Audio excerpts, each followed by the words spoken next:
Donc on va faire des arancini. Donc on utilise un reste de riz dans lequel qu'on va mettre en forme de boulette et dans lequel en fait on va insérer un morceau de fromage et les épinards qu'on a cuits. Les restes dans votre assiette plutôt que dans votre poubelle. C'est l'objet de ce cours de cuisine animé par la chef Anne-Sophie Guret. Pendant 2 heures, les 7 participants volontaires élaborent 3 plats simples.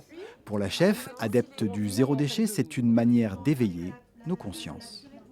C'est consommer moins ou consommer mieux, c'est avoir plus conscience de tous les ingrédients. Il a fallu du travail aussi pour ça et c'est respecter aussi le travail des producteurs, respecter plutôt que de jeter. En fait, quand on pense qu'il y a des gens qui meurent de faim quelque part dans le monde, c'est un peu dommage de jeter de la nourriture, alors que juste en ajoutant un œuf, un peu de fromage, on peut refaire un plat complet sans aucun problème.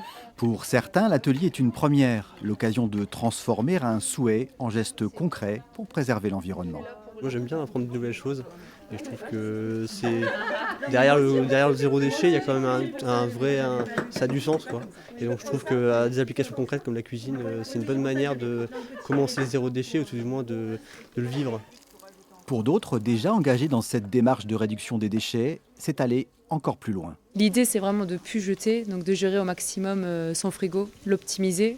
Donc c'est vrai que j'essaye de plus en plus d'avoir tout ce qui est en verre, des bocaux en verre, des tupperwares en verre, pour toujours voir ce qu'il y a dans mon frigo et justement pour éviter d'avoir des choses cachées que je vais mettre à la poubelle.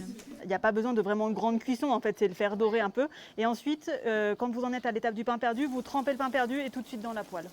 Le traditionnel pain perdu pour finir l'atelier, de quoi nous rappeler le bon sens écologique de nos aïeux.